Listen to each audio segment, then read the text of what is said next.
Bienvenue chez nous pour le 69e épisode du podcast des nous. Voici la suite tant attendue de l'épisode précédent. Charles et Laurent ont une petite discussion sur le doublage. Doublez donc ça. Erratum.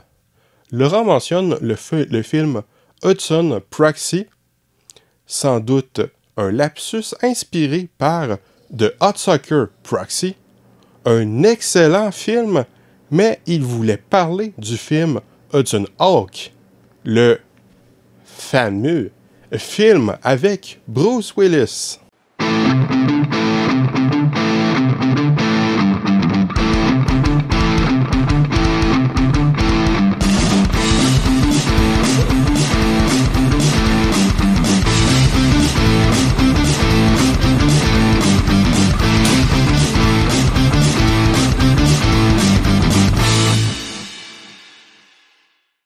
Résumé du précédent épisode.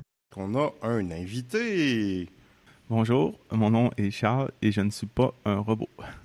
Je voudrais revenir sur un détail d'un sujet dont il a été question dans le précédent épisode et en même temps répondre à la question de mon ami Dominique. Le roman duquel le film est basé a été publié en 1986. Donc ça date des années 80. La mort vous va si bien, Death Become Her, sorti en 1992, réalisé par Robert Zemeckis, qui met en vedette Meryl Streep et Goldie Hawn avec Bruce Willis et Isabella Rossellini. Bruce Willis n'étant plus chirurgien plastique, mais il est devenu quelqu'un qui enjolive les cadavres de décédés pour leur exposition funéraire. Un emploi un peu différent. Moi, qu'est-ce qui m'a marqué, en fait, c'est que je ne l'ai pas vu tant comme une comédie. Évidemment, là, je veux dire, c'est, finalement, pour résumer ça en deux mots, c'est, un peu plus que deux mots, mais l'histoire, au fond, d'un homme qui est pris avec une femme morte-vivante, qui entraîne des situations, au fond, comiques. Mais au-delà de ça, moi, je vois plus ça comme l'essence du film. En fait, c'est vraiment, comme je le disais précédemment, au fond, ce refus de nos sociétés de vieillir. À la fin, il dit même, le vrai secret de la vie éternelle, ce n'est pas de vivre soi-même éternellement, mais c'est de vivre dans la vie, dans le cœur des autres éternellement. Et ça, je pense que c'est profondément marquant. Parce que d'une vie, on ne pourra jamais tout faire. Mais je pense que les choses qu'on fait ont un impact sur les autres. Et si on le fait bien, si on fait les choses bien, adéquatement, respectueusement et qu'on contribue à la société et à la vie des autres, eh bien, même quand on va quitter cette planète-là, les gens vont se souvenir de nous. Peut-être pas des millions de personnes, peut-être pas des milliers, peut-être même pas une centaine, peut-être même pas une dizaine, mais au moins une personne. Oui, en fait, nos proches, peut-être nos descendants si on a eu des enfants, ou si on a eu un impact sur des gens parce qu'on le fait professionnellement, ou ce qu'on fait à côté, comme peut-être qu'il y a des gens qui vont se rappeler du podcast, qui va rester sur Internet. Ah, c'est Bob l'éponge. Ça vient de nulle part. Si on compare un film de Youth Ball à un film d'Ed Wood, probablement qu'on trouverait sûrement beaucoup plus de qualité à un film d'Ed Wood. En ayant tellement recours à la chirurgie, on devient finalement des morts vivants, des cadavres qui se tiennent debout, mais qui ne sont pas capables, au fond, d'avoir la moindre expression. Donc, maintenant, on va passer à un sujet complètement différent, qui n'a rien à voir. Surgit le farceur avec sa diabolique machine pour éliminer notre dynamique duo à coups de flatulence. Pour savoir si nos héros vont survivre à ce piège mortel, écoutez le prochain épisode du podcast des nous mêmes, nous jours après 2 semaines. Heureusement que notre dynamique duo avait convenablement équipé leur ceinturon. Ainsi, ils ont réussi à échapper au piège diabolique du farceur grâce à leur nous spray anti-flatulence et un lion avec lequel ils ont pu menacer le diabolique farceur, le temps de lui passer une fidèle paire de menottes. Le farceur ignorait que ce lion était devenu végétarien suite à une précédente aventure de nos héros. Donc, maintenant, on va passer à un sujet complètement différent, qui n'a rien à voir. On va parler de doublage. Je trouve que le doublage est un sujet intéressant, et j'ai une opinion assez particulière du sujet qui m'a semblé intéressant de communiquer, surtout d'en parler avec quelqu'un d'autre qui s'intéresse au doublage, mais d'un point de vue différent. Eh bien, je pense que je pense que comprendre où tu veux où t'en aller. En fait, oui, je suis un ardent défenseur des versions françaises. Ben, il n'y a rien de mal à ça. Personnellement, je préfère en général la version originale, mais je trouve que les doublages ont leur place. Évidemment, je pense que d'un d'un pays à l'autre, les doublages sont pas tout le temps de la même qualité et l'argent qui a été investi dans les doublages, au fond, évolue d'un film à l'autre. Mais je vous dirais que peut-être aujourd'hui, ça s'applique moins car de toute façon, je consomme moins de films américains contemporains.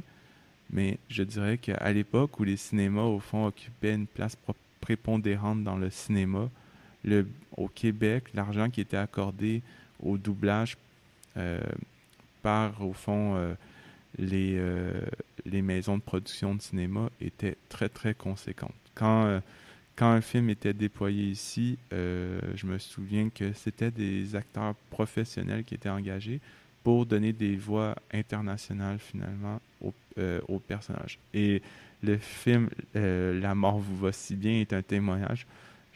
J'adore Bruce Willis comme acteur, mais je serais bien incapable d'écouter La mort vous va si bien et le docteur Mainville dans sa version originale, tellement la voix euh, de la version française correspond au personnage. Ah, ben, il me semble que la version originale est vraiment bien aussi. Bruce Willis, c'est un acteur que personnellement j'apprécie beaucoup et à l'époque il était connu surtout comme une tante star d'action, ce qui faisait très bien. Bon, depuis, ça a un peu diminué en qualité, mais par contre, dans les films où il fait des performances différentes de ce qu'on voit habituellement, il est vraiment très bon dans ce film-là, Dead Becomer. J'ai trouvé qu'il était vraiment très très bon. Il y a beaucoup de gens qui détestent Hudson Proxy. Moi, c'est un film que je trouve hilarant, surtout avec Bruce Willis, qui est tellement drôle dans le film, qui est vraiment bien. Évidemment, je dirais justement, cette capacité-là à faire des doublages de qualité va dépendre finalement de la perception, au fond, de celui qui va les réécrire dans la langue, au fond, dans le cas suivant, le français. Je pense que l'important pour moi, pour un doublage francophone de qualité que je vais apprécier, voire adorer, comme dans le cas suivant, c'est qu'à aucun moment j'aide des références, que les références, mettons par exemple géographiques, soient maintenues. Je vais prendre un exemple de quoi je parle. Je, je sais que la version québécoise des Septunes est vue comme le, un excellent doublage. Moi, je le trouve médiocre au mieux car, je vais le dire, en fait, c'est le même problème que je reprochais finalement à l'ancienne émission Henri pis sa gang, qui est King of the Hill, je pense, dans la langue originale. Euh, c'est un cas justement où je préfère la version anglaise, c'est-à-dire que je ne veux pas de référence au Québec, au Canada, quand je suis supposé être au Texas ou dans un État américain. Je veux les références d'origine. Je ne veux pas de... Et je ne veux surtout pas entendre des sacrements, qui est une spécificité du Québec. Et donc, ça m'a beaucoup dérangé dans la version des Simpsons. Je ne dis pas que les comédiens ne font pas bien leur travail. Au contraire, ils ont des voix excellentes. Malheureusement, le blâme, selon moi, revient dans ce cas-ci à la personne responsable des nouveaux dialogues en français, de remplacer les dialogues anglais par les dialogues français. J'ai trouvé que c'est catastrophique et c'était la même chose dans Henri puis sa gang. Et quand ils ont voulu faire South Park en québécois, ça a été catastrophique aussi. Ah, moi, j'ai une opinion assez différente, même si en général, je suis quelqu'un qui préfère les versions originales. Dans le cas des Simpsons, j'adore totalement le doublage québécois. Déjà, évidemment, par la performance des acteurs qui sont parfaitement castés. Je trouve que la quasi-totalité des personnages ont des voix extrêmement similaires aux voix de la version originale et ils le font très bien. Il y a juste Homer Simpson qui a une voix très différente, mais j'adore totalement la performance de l'acteur. Par contre, les dialogues, le fait qu'il y ait des sacrements, ça l'a aidé le public québécois à apprécier la série.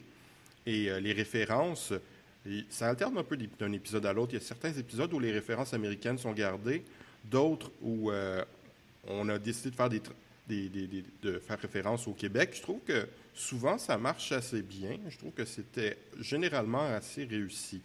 Par contre, dans le cas de Henri et sa gang, c'est totalement différent. Moi-même, qui connaissant McMasterville Nord, comme la ville est supposée appelée dans la série, je trouve que ça ne marche pas du tout dans le cadre de cette série-là, parce que Les Simpsons, c'est une série qui est très caricaturale. C'est jamais spécifié d'ailleurs où aux États-Unis c'est situé. Tandis que Henri et sa gang, King of the Hills, c'est beaucoup plus réaliste, c'est beaucoup plus proche de la réalité. Oui, on connaît la géolocalisation de la ville, en fait. Donc, c'est vraiment très propice de son état, de où est-ce que c'est. Tandis que Les Simpsons, ça peut s'étendre à l'Amérique du Nord. C'est assez proche de notre réalité. Oui, ben, c'est à débattre, mais au moins, je suis content qu'on arrive sur un point d'entente, parce que vraiment, Henri et sa gang, c'est un échec lamentable. Surtout, on connaît la géolocalisation dans l'émission, on voit les références au Texas constamment. Puis il y a une émission, au fond, où on parle, au fond, d'avoir le camp d'entraînement des Cowboys de Dallas dans la ville québécoise de Saint quelque chose. Ça semble totalement ahurissant comme scénario, ou le fait, par exemple, qu'un 25 décembre, il ne neige pas. C'est complètement ahurissant. Et c'est là où, quand je trouve que les limites, par exemple, je suis d'accord, les limites de la traduction, surtout une traduction libre comme celle-ci, c'est que, je veux dire, t'es un peu mal pris, justement, quand l'émission exploite... comme tu dis, c'est moins visible dans les Simpsons, étant donné que c'est jamais spécifié la géolocalisation. Mais si tu fais une émission comme Henri et sa gang, où c'est clairement dit que ça se passe au Texas, que le décor fait tout le temps continuellement référence au Texas, à un moment donné, tu es un peu mal pris quand justement tu as un spécial Noël, puis il n'y a absolument aucune neige. Comment tu peux expliquer ça au Québec, surtout dans le Québec des années 90? Ou encore qu'une équipe de football américaine viendrait s'entraîner dans une petite ville québécoise, plutôt que dans sa terre natale du Texas. En tout cas, c'est vraiment un exemple. Et là, je blâme pas il n'y a qu'une personne à blâmer ici. Je ne blâme pas les voix, mais je blâme celui qui a été responsable, au fond, d'adapter les dialogues au Québec. D'accord. Pour ce qui est de South Park, je n'ai pas vraiment d'opinion puisque je n'ai jamais vu la version québécoise. Par contre, je m'interroge sur pourquoi est-ce qu'ils ont fait une version québécoise, je pense, 10, 15 ou 20 ans après, quand la série était déjà diffusée en français et que tout le monde connaissait l'excellent doublage français. Exactement. Et d'ailleurs, à l'époque, c'était TQS, il me semble, qui avait initié ça. Oui. Et ça n'a duré que la première saison. Ouais. Tellement que c'était médiocre. Et c'était diffusé à la même époque où il me semble que Télétoon avait encore... Je sais pas, je n'écoute plus Télétoon depuis des siècles, mais à l'époque, je me souviens que Télétoon avait encore les droits de diffusion, particulièrement pour les nouvelles saisons. Donc, je trouvais c'était extrêmement surprenant et médiocre. Donc, personnellement, je préfère habituellement toujours la version originale d'un film ou d'une série avec des sous-titres pour une œuvre dans une autre langue que le français ou l'anglais. Parce que malheureusement, non, je ne comprends pas l'espagnol, l'italien, le chinois, le mandarin, le japonais, le coréen, le russe.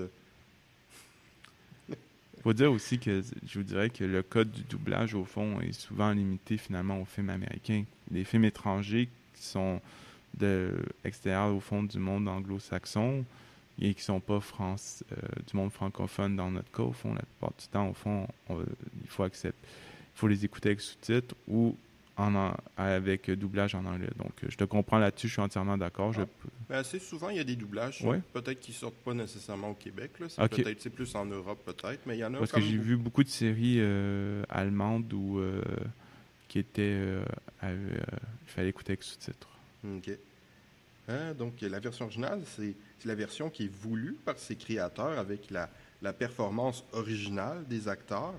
Mais je ne suis pas pour autant nécessairement un anti-doublage. Au contraire, je trouve que le doublage est un art complexe qui permet de répandre des œuvres à un public plus large, particulièrement dans le cas des films pour enfants, mais pas uniquement.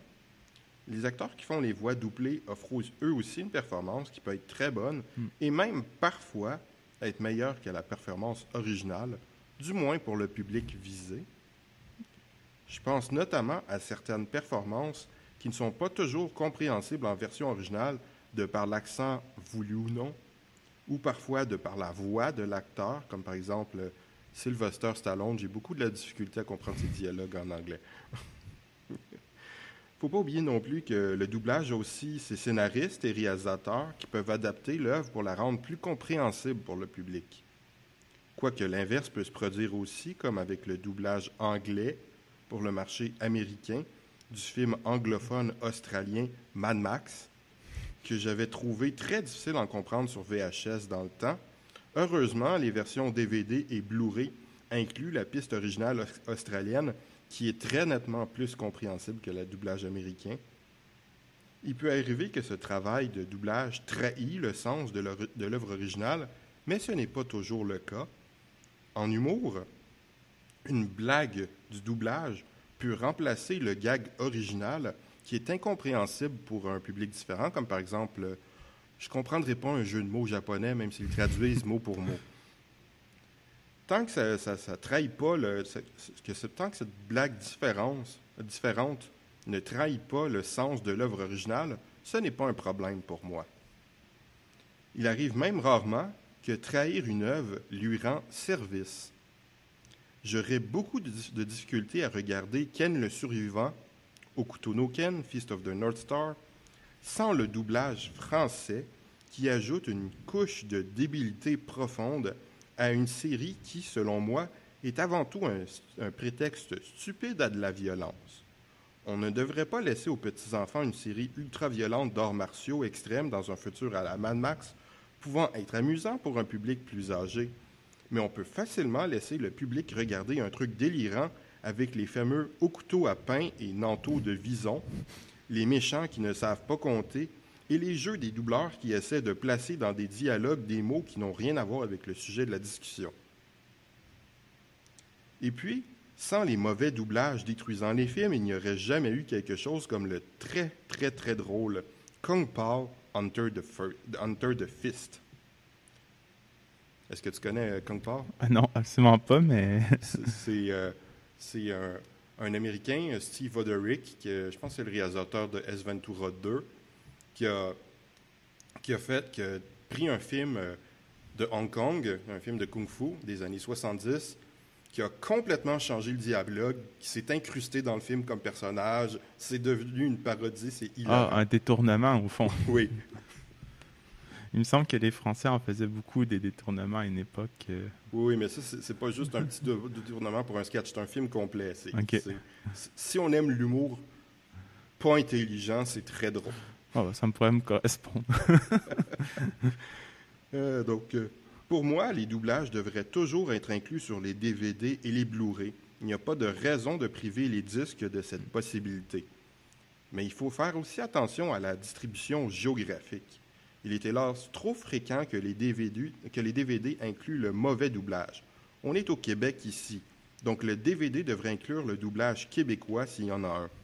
J'ai de la difficulté à comprendre comment 20th Century Fox a pu distribuer la première saison des Simpsons avec l'horrible doublage français de France. Désolé pour les Français, je déteste. Mon Dieu, je suis entièrement en désaccord, mais je ne vais pas m'étendre là-dessus. Ce qu'ils ont heureusement corrigé pour les saisons suivantes. Je connais quelqu'un qui a racheté en DVD From Dusk Till Dawn parce que la nouvelle édition DVD à ce moment-là incluait la VF, étant identifiée sur la pochette comme étant le doublage du Québec, mais cela s'est révélé faux, ce qui l'a dégoûté.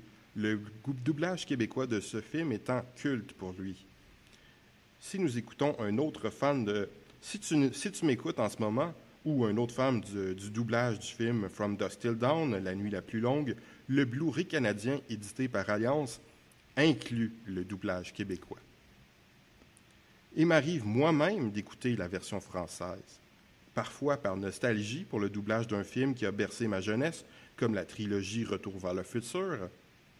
Parfois, parce que je fais autre chose en même temps, comme par exemple, je suis en train de me préparer à manger et que j'ai donc de la difficulté à lire des sous-titres d'un dessin animé japonais quand je suis en train de préparer le repas. Parfois, par simplicité au cinéma, j'habite en banlieue, donc les films sont généralement présentés doublés. Et même si je ne suis pas dans mon coin, je suis à Montréal, ça peut arriver que l'heure à laquelle est présentée la version française soit plus avantageuse que celle à laquelle est présentée la version originale. Parfois aussi parce que je regarde un film avec quelqu'un qui préfère la version doublée. Souvent, dans le cas d'un film ou d'une série animée occidentale, même si la version originale est souvent animée après l'enregistrement de la voix, ça semble basiquement la même chose, il me semble. C'est un dessin animé. C'est des voix, que ce soit les voix originales ou de doublage. Surtout que je me fiche complètement de la tendance d'engager des célébrités pour faire les voix des personnages animés. Alléluia. Plutôt que d'utiliser des acteurs qui ont tendance à se spécialiser en doublage ou en voix des personnages de dessins animés. Et il ne faut pas oublier le cas des œuvres qui n'ont pas de version originale. Des films qui sont intégralement doublés, qui sont filmés sans le son, comme une tonne de films italiens avant les années 90 ou une tonne de films des années de Hong Kong, se rendant même jusque dans les années 90. Mais toute mon opinion encourageant le doublage n'est vraie que pour les doublages de qualité. Il y a hélas des tonnes de doublages horribles, particulièrement dans le doublage anglophone de production asiatique. Je pense particulièrement aux films de Kung Fu, doublage auquel on doit l'existence de Kung Pao, mais aussi à la majorité des doublages anglophones d'animés, de dessins animés japonais, qui sont habituellement faits à la va-vite, ne laissant pas le temps aux acteurs de démontrer des émotions. Il y a des exceptions, mais ce sont habituellement pas les doublages faits par ceux qui se spécialisent dans les animés, comme par exemple genre Disney, qui double les films du studio Ghibli, parfois avec des choix étranges, comme par exemple dans le film Castle in the Sky, les deux personnages principaux des enfants sont interprétés par de jeunes adultes avec des voix de jeunes adultes.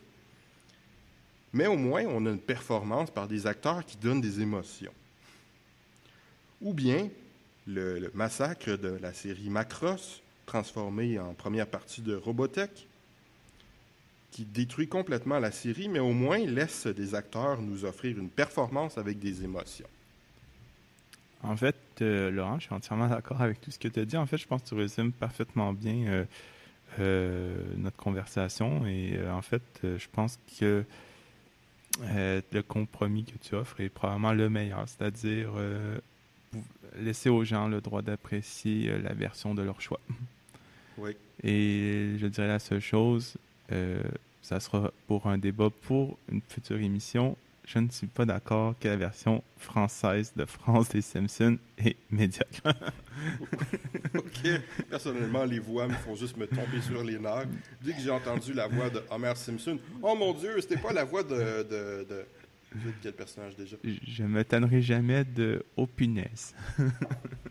Ah oui, je reconnaissais la voix d'un acteur dans les Teeny Toons. Je crois que c'est Elmer Fudd. En tout cas, ça m'a tombé sur les nerfs.